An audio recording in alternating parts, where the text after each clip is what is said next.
ایک ہمارے ہاں خطبہ حجت الوداع کی بڑی الحمدللہ ہم بات کرتے ہیں. کیا نبی علیہ السلام نے فرمایا کیا کہ جی میں تمہیں اپنے بعد 2 چیزیں چھوڑے جا رہا ہوں, ایک قرآن اور ایک سنت. ہر ایک یہی کہہ رہا ہے, ایک قرآن اور ایک سنت. یار آپ اپنے اندر یہ اخلاقی جرت کیوں نہیں پیدا کرتے کہ میں تمہارے درمیان 2 چیزیں چھوڑے جا رہا ہوں, ایک قرآن اور ایک اپنی اطرت, اپنے اہل بیت, اپنی آل. صحابہ کیوں نہیں فرمایا میں تمہارے درمیان صحابہ چھوڑے جا رہا ہوں؟ صحابہ کے لیے یہ بھی حدیث ہے نا کہ میرے کسی بھی صحابی کو, مفہوم عرض کرتا ہوں کہ تم میرے کسی بھی صحابی کی اقتدا کرو گے تو ہدایت پا جاؤ گے.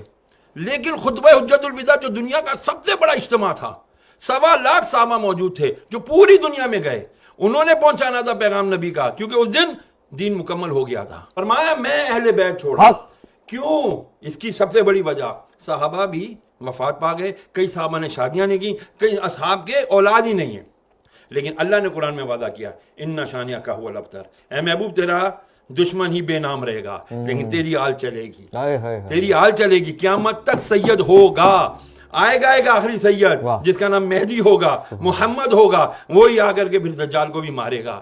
وہی آ کے جب حضرت عیسیٰ علیہ السلام کو بھی کلمہ پڑھا کر کے وہ کہیں گے کہ اب میں لا الہ الا اللہ محمد رسول اللہ کا کلمہ پڑھتا ہوں. اب بات آ جاتی ہے یہاں پر کہ ہم کیوں نہیں سناتے کربلا کا. چھوڑ ہی دیا ہے کربلا کو, شیعوں کا کام ہے یہ تو ہمارا کام نہیں ہے. یہ کس نے کہہ دیا کہ یہ خالی کربلا, اہل بیت, نبی کی آل صرف شیعوں کا ٹھیکہ ہے؟ سوری ٹو سی اگر میرے الفاظ سخت ہیں تو.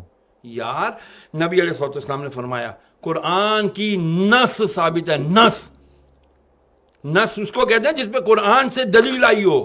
تو قرآن کی آیت مباہلہ نہیں ہے, آیت تطہیر نہیں ہے. میں تم سے کچھ نہیں مانگتا, نبی فرما رہے اللہ کی, میں کوئی کچھ نہیں سوال کرتا تم سے, الا المودۃ القربا, میرے اقربا کی, میرے اہل بیت کی, ان کی مودت رکھو. اور مودت محبت سے بہت عالی مقام ہوتا ہے. اس کے اندر اگر ہم جائیں گے نا, لیکن جب تک وہ کرائیٹیریا نہیں بنے گا اس وقت تک بچیں گے نہیں. کون سا ٹولہ شروع ہو گیا جی, ذرا سا ذکر اہل بیت کیا, ذکر علی کیا, انہوں نے کہا جی تفضیلی ہے تو رافضی ہے, اب اس کا کیا کریں, یہ بھی تو مسئلہ ہے. میں نے آپ سے عرض کیا نا, ہمیں دوبارہ ریویو کرنا پڑے گا. میں تمام علماء اہل سنت سے ہاتھ جوڑ کر, میں حقیر فقیر آدمی, طالب علم ہوں, میری کوئی اوقات نہیں ہے, صرف ہاتھ جوڑ کر جید علماء سے, بڑے علماء کرام سے عرض کروں گا, خدا کے لیے ایک تو ہم اپنا ایگو, انا کا خول توڑیں, گردن میں جو سریے ہیں ان کو ہاتھ جوڑ کر عاجزانہ آپ کی جوتیاں پکڑ کر عرض کرتا ہوں, خدا کے لیے بیٹھیں.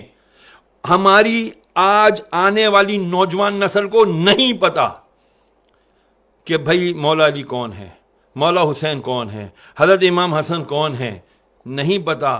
رسول کی اہل بیت کون ہیں, ان کو نہیں پتا. اگر ان کو پتا کرنا ہوتا ہے تو وہ اٹھاتے ہیں اور کس کے بیانات سنتے ہیں, وہ اہل تشیع علماء کرام کے بیانات سنتے ہیں. بہت بڑے بڑے نام ہیں. میں شہنشاہ نقوی صاحب کو بہت اچھے سے جانتا ہوں, میں مسعودی صاحب کو بہت اچھے سے جانتا ہوں, میں باقر صاحب کو جانتا ہوں, بہت بڑے بڑے علماء ان کے ہیں. لیکن کیا عوام علماء اہل سنت اپنی اس جو بھی کمی ہے اس کو ختم نہیں کر سکتے؟ میری التجا ہے, خدا کے لیے تفضیلیت کا لیبل ہر ایک کے اوپر نہ لگائیں. صحابہ کرام علیہ رضوان ان کے اپنے مقام ہیں, اہل بیت کا الگ مقام ہے. کیوں مقابلہ کرتے ہیں آپ لوگ؟ خدا کے لیے نہ مقابلہ کریں, یہ مقابلے بازی کا کام ہے ہی نہیں. اللہ اکبر. یار جب ویسے آپ اس بات کو قبول کرتے ہیں, سچا سوال ہے, حضور نے ہم میں اہل بیت کو چھوڑا تھا, انی تارکو فیکم ثقلین کتاب اللہ و عطرتی, اور ہم نے بھی اہل بیت کو چھوڑ ہی دیا. دیکھیں کرائیٹیریا دے دیا, ایک اصول دے دیا, قرآن کو پکڑے رہو گے ہدایت پر رہو گے, قرآن کے ساتھ دوسری چیز کیا چھوڑی, اہل بیت پکڑو گے تو ہدایت پر رہو گے. خالی اہل بیت پکڑا, قرآن چھوڑ دیا گمراہ, قرآن پکڑا اہل بیت چھوڑ دیا گمراہ, دونوں. کیونکہ اہل بیت کون ہے یار؟ کربلا اگر نہ برپا ہوتا, میں بہت بڑی بات عرض کرنے لگا ہوں, اگر کربلا کا واقعہ نہ ہوتا تو خدا کی قسم حق اور باطل کا پتہ ہی نہیں چلنا تھا. اللہ اکبر. پھر تو وہی ہوتا جس کی لاٹھی اس کی بھینس. یزید آ جاتے ہر دور کے اور کہتے جی ہم اتھارٹی ہے, ہمارے پاس طاقت ہے, ہماری بات مانو, ہم جو کہہ رہے ہیں وہی حدیث ہے, ہم جو کہہ رہے ہیں وہی شریعت ہے. امام حسین نے کیا تھا یار, بڑے مزے سے مدینے میں رہ رہے تھے, بڑے آرام سے جو ہے نا زندگی گزار سکتے تھے, وظیفے مقرر ہو جاتے, کسی جگہ کی گورنری مل جاتی. ہاں جی, گادی نشین بن جاتے لوگ یہاں پر. کتنی بڑی گدی آپ کے پاس. ہاں آج اللہ اکبر. تو پھر ذرا بتائیے جو آل رسول ہوتے اس سے بڑی گدی کسی کی ہونی تھی؟ نہیں ہونی تھی نا. لیکن نہیں ہے، کہتے ہیں نا جن کو دھوکے سے کوفے بلایا گیا، جنہیں بیٹھے بٹھائے ستایا گیا، جن کی گردن پہ خنجر چلایا گیا، اس حسین ابن حیدر پہ لاکھوں سلام۔ آج اس حسین نے اگر قربانی نہ دی ہوتی 61 ہجری میں، خدا کی قسم اسلام کا نام لیوا کوئی نہ ہونا تھا، پھر یزید اور صرف یزید ہوتا۔ میں کسی چینل پر گیا تھا، معذرت کے ساتھ ایک عرض کر دوں، میرا میڈیا کہتے ہیں آزاد ہے، کوئی آزاد نہیں ہے۔ مجھے کہا گیا یزید کا نام نہیں لینا، دشمن اہل بیت کہہ دینا یا دشمن حسین کہہ دینا۔ میں کیوں نہیں نام لوں یزید کا؟ لعنت بھی جب تک میں یزید لعنت اللہ علیہ جب تک نہیں کہوں گا میری تسلی نہیں ہوگی۔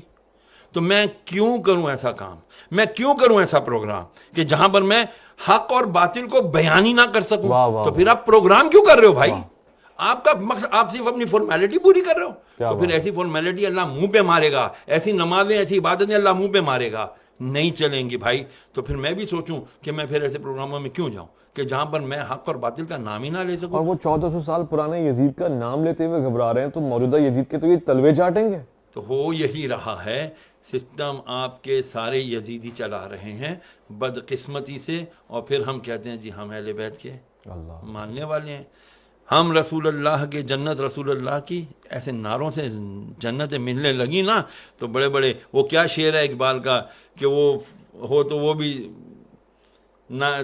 نعرے تکبیر بھی، تقریب کیا ہوتا ہے وہ فتنہ، فتنے کے اوپر علامہ اقبال نے کہا نا کہ بہرحال مجھے اشعار یاد نہیں رہتے بھائی، سیدھی سی بات ہے، فتنہ بہت ہے آج کے دور میں، اپنے آپ کو بچاؤ، اہل بیت اور قرآن سے محبت رکھو، قرآن پڑھو گے۔ مولا کا ایک قول یاد رکھنا، مولا علی مشکل کشا کیا فرماتے ہیں جب میری خواہش ہوتی ہے کہ میں اللہ سے بات کروں تو میں قرآن پڑھتا ہوں، میں نماز پڑھتا ہوں، اور جب میں چاہتا ہوں کہ اللہ مجھ سے بات کرے تو میں قرآن پڑھتا ہوں، تو مجھے لگتا ہے اللہ مجھ سے کلام کر رہا ہے۔ کیا بات ہے۔ تو جب یہ بتا دیا مولا نے کہ دیکھو تم قرآن بھی نہیں چھوڑنا اور ہم لوگوں کو بھی نہیں چھوڑنا، بہت بہت اگر ان کو چھوڑ دو گے تو گمراہ ہو جاؤ گے۔ سبحان اللہ۔